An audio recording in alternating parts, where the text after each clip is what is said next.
bahwasanya setiap harinya tempat yang akan kita tempati nanti, yaitu pemakaman kita masing-masing, pada hakikatnya setiap hari memanggil-manggil kita.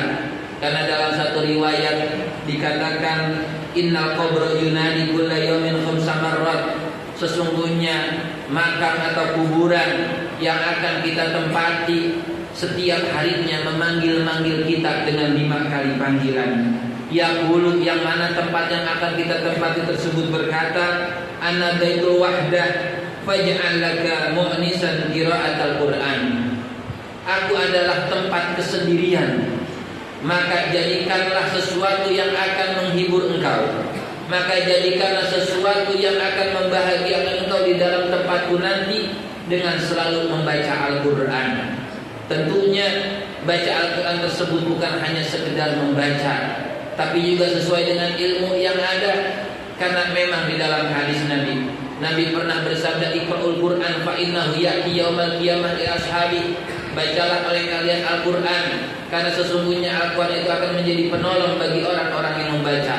Tapi ketika membacanya kita dengan serampangan, ketika membacanya kita tidak memperhatikan panjang pendeknya, tidak sesuai dengan tajwidnya, khawatir masuk di dalam hadis Nabi yang mana beliau berkata, rubba qari'il Qur'an wal Qur'anu yal'anu. Banyak yang baca Al-Quran, tapi Al-Quran itu malah melaknat orang yang membaca tersebut, karena memang ketika membaca tidak sesuai dengan ilmu yang ada. Selanjutnya yang kedua, dia berkata, wa ana baitul dzulmah fanawwirni bi sholatil lail. Aku adalah rumah yang penuh dengan kegelapan, maka terangilah tempatku dengan selalu melaksanakan sholat di malam hari. Kita sediakan sholat di malam hari dengan waktu yang tidak begitu lama, dan setelah sholatnya kita meminta ampun kepada Allah Subhanahu wa ta'ala. Kita minta hajat kita kepada Allah Subhanahu wa ta'ala, minta kebutuhan-kebutuhan kita semua kepada Allah Subhanahu wa ta'ala. Karena sungguh Allah Subhanahu wa ta'ala berbeda dengan makhluknya. Karena makhluk semakin dipinta, semakin tidak senang kepada orang yang meminta. Akan tetapi Allah Subhanahu wa ta'ala semakin dipinta, sering dipinta, maka Allah Subhanahu wa ta'ala semakin senang kepada hamba tersebut, karena menunjukkan hamba tersebut amat butuh kepada Allah Subhanahu wa ta'ala. Bahkan bagi mereka yang tidak pernah berdoa kepada Allah Subhanahu wa ta'ala, tidak pernah bermunajat kepada Allah Subhanahu wa ta'ala, khawatir masuk di dalam hadis qudsinya. Allah Subhanahu wa ta'ala berfirman, man lam yad'uni aghdab alaih. Barang siapa yang tidak berdoa kepada aku, tidak memohon kepada aku, maka aku akan murka kepada dirinya. Para hadirin rahimakumullah. Selanjutnya, tempat yang akan kita tempati itu setiap harinya berkata yang ketiga kalinya, wa ana baitut turab fahmilil firasha wa huwa al-amalu sholih.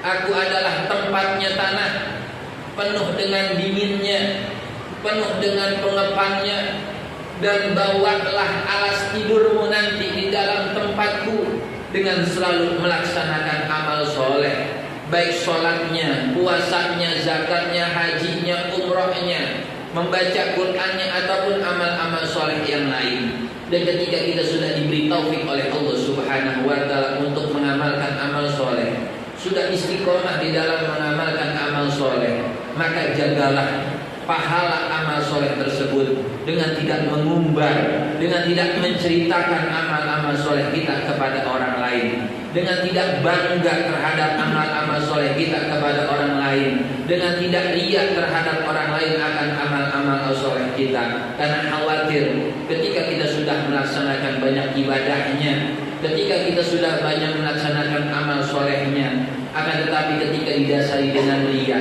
ketika didasari dengan ujub, ketika didasari dengan sum'ah, maka amal-amal ibadah kita semua dihapus oleh Allah Subhanahu wa ta'ala dari pahalanya. Karena memang salah satu syarat diterimanya amal ibadah kita untuk selalu mengikhlaskan apapun yang kita amalkan semata-mata hanya untuk Allah Subhanahu wa ta'ala, semata-mata hanya untuk mencari ridhonya Allah Subhanahu wa ta'ala. Selanjutnya yang keempat, wa ana baitul afa'i fahmilil firyaqa wa huwa bismillahirrahmanirrahim wa ikhraqid dumu'i.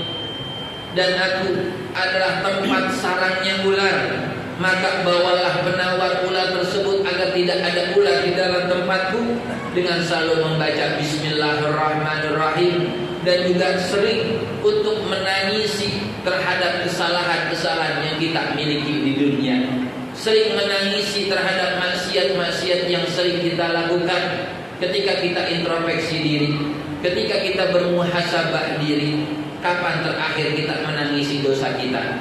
Kapan kita menangisi kesalahan-kesalahan kita? Bahkan banyak di antara kita menangis karena kehilangan saudara kita, karena kehilangan kekasih kita, karena kehilangan harta kita, karena kehilangan kesempatan kita. Amat sangat jarang kita menangisi kesalahan-kesalahan kita. Kita menangisi dosa-dosa kita. Kita menangisi atas maksiat kita yang kita lakukan terhadap Allah Subhanahu wa ta'ala.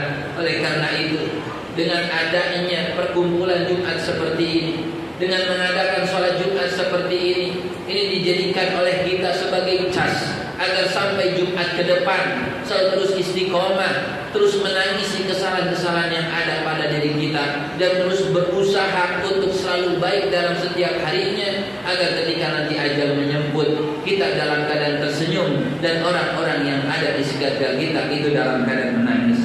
Dan yang terakhir, tempat yang akan menjadi tempat peristian kita pun berkata, wa ana baitu su'ali munkarin wa nakir. Aku adalah tempat pertanyaannya malaikat munkar dan nakir. Fakfir ala dhahri qaula la ilaha illallah.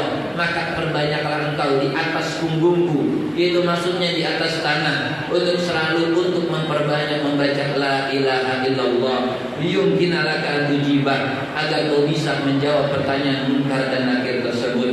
Mudah-mudahan